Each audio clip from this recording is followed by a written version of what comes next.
इस खबरनामे के ताउन करदा बासलामा टूर्स एंड ट्रैवल्स हजुमरा ग्रुप।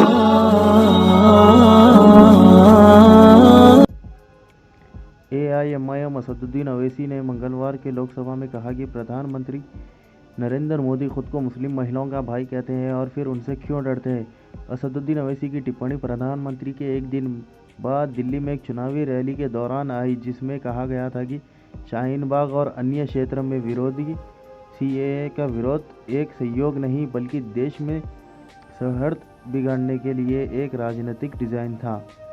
शाहीन बाग का उल्लेख किए बिना जहां मुस्लिम महिलाएं 15 दिसंबर से सीएए, एनपीआर और एनआरसी के खिलाफ प्रदर्शन कर रही हैं। असदुद्दीन ओवैसी ने कहा, मैं प्रधानमंत्री मोदी से पूछना चाहूँगा कि वह खुद मुस्लिम महिलाओं के लिए भाई है, फिर वो अब उनसे क्यों डरते हैं। नागरिकता संशोधन अधिनियम सीएए और राष्ट्रीय जनसंख्या रजिस्टर एनपीआर के मुद्दे पर सरकार पर हमला करते हुए असदुद्दीन ओवैसी ने कहा कि वह पीएम मोदी को चुनौती देते हैं कि वो सदन में स्पष्ट करे कि एनपीआर और एनआरसी लिंक नहीं है और कोई एनआरसी नहीं होगा देश में।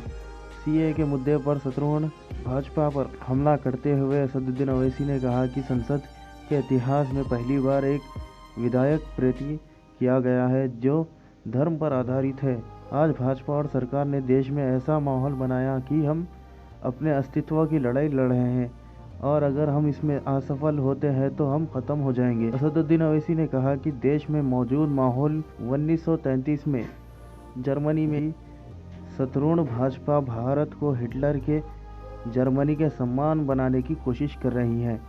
उनकी टिप्पणी पर भाजपा सदस्यों ने कड़ी आपत्ति जताई और संसदीय कार्य मंत्री प्रहलाद जोशी ने मांग की कि असदुद्दीन ओवैसी के आपत्तिजनक बयान को बेनकाब किया जाए। जिसका जिक्र मैं आपके सामने करना चाह रहा हूं कि सरकार बार बार कहती है कि और सिटीजन अमेंडमेंट एक्ट, सर इस पार्लियामेंट की तारीख में ये पहला कानून बनाया गया जिसमें मजहब का नाम लेकर हिंदू, मुसलमान, बौद्ध, ईसाई, पारसी, कभी 70 साल में इस तरह का कोई कानून नहीं बना इस पार्लियामेंट में।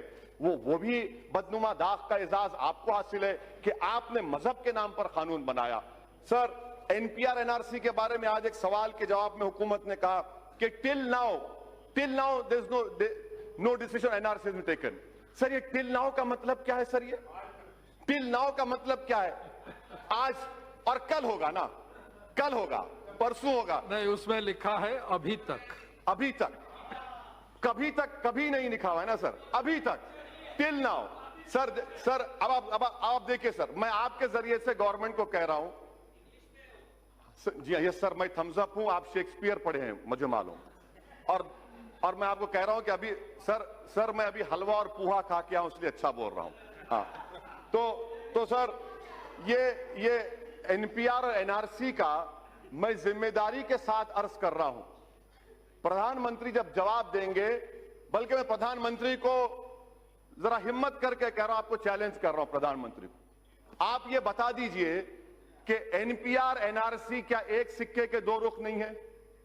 क्या एनपीआर और एनआरसी सिटीजनशिप अमेंडमेंट एक्ट के रूल्स में नहीं है 14A के तहत? अगर एनपीआर होगा तो एनआरसी होगा, इसीलिए आपने 3,900 करोड़ रुपए एनपीआर को दिए। और एनपीआर, सर सुन लीजिए, एनपीआर के सर इन तमाम से पूछिए कि 2003 के रूल्स में कितने मर्तबा नेशनल पॉपुलेशन रजिस्टर लिखा गया है, कितने मर्तबा national register of Indian citizen लिखा गया है, इनको पता ही नहीं है। सर मैं आपके सामने कह रहा हूं कि एनपीआर होगा तो एनआरसी होगा, क्योंकि सेंसस अलग है, सेंसस अलग है, एनपीआर अलग है। आप एनपीआर जब करेंगे और उसमें 8 सवालात क्यों डाल रहे हैं आप, नए सवालात, क्या एनआरसी नहीं करेंगे? अच्छा ये और एक चार्ज, ये जवाब दे प्रधानमंत्री। दूसरी बात सुनिए, दूसरी बात, आप बोलना चाह रहे तो मैं बैठ जाऊं, आप बोलिए ना सर। सिटीजनशिप अमेंडमेंट, प्रधानमंत्री कहते हैं ये नागरिकता देता लेता नहीं है, ये देता भी है और लेता भी है। उसकी मिसाल क्या है? आसाम। क्या आसाम में 5 लाख मुसलमान के नाम नहीं आए, वो बंगाली जबान बोलते? आसाम में 5 लाख बंगाली जबान बोले हिंदू हैं, आप बंगाली हिंदू को सिटीजनशिप देना चाहते हैं। आसाम के 5 लाख मुसलमानों को नहीं देना चाहते? क्या आसाम के असेंबली में आपने नहीं कहा आपकी सरकार ने सिटीजन अमेंडमेंट एक्ट ये है, एनपीआर होगा? नहीं, घुसपैठी नहीं, घुसपैठियों का बाप हूं। सर सुनिए, एनपीआर होगा तो एनआरसी होगा। आसाम में जो घुसपैठी हैं, आसाम में जो घुसपैठी हैं मुसलमान घुसपैठी हैं, बंगाली हिंदू नहीं है। सर मैं खत्म कर रहा हूं 2 मिनट में सर। ये तो एनपीआर एनआरसी में कोई फर्क नहीं है सर। एनपीआर एनआरसी एक ही है सर। एनपीआर होगा तो एनआरसी होगा। प्रधानमंत्री बता दें कि आसाम के 5 लाख बंगाली हिंदुओं को सिटीजनशिप नहीं मिलेगी CAA के तहत। सर आखिर में सर मैं आपको बताना चाहूंगा कि ये जो मुल्क में जो माहौल है, प्रधानमंत्री और गवर्नमेंट कह रही है क्यों हो रहा है एहतजाज? प्रधानमंत्री ने खुद कहा था कि मैं मुस्लिम महिलाओं का भाई हूं। आज मुस्लिम महिला उनके खिलाफ खड़ी है तो भाई को नाराजगी क्यों हो रही है? एहतजाज क्यों हो रहा है? सर ये जो लड़ाई है ना सर, ये हमारे वजूद और बका की लड़ाई है। अगर हम इसमें नाकाम हो जाते हैं तो हम खत्म हो जाएंगे। इसीलिए हम कह रहे हैं कि आप कैटेगोरिकली खड़े रहिए और खड़े रहकर कहिए मौजूदा वतन में जो माहौल है सर, ऐसा माहौल है कि 1933 का जर्मनी का माहौल है, 1938 का जर्मनी का माहौल है, 1948 का 38 का मुसोलिनी का माहौल है। आज हर जगह पर अब सिर्फ बाकी क्या रह गया मालूम सर?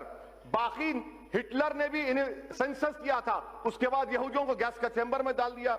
मुसलो ने भी 1938 में सेंसस किया था, उसके बाद पूरी जायदाद रोमा और यहूदियों की छीन ली।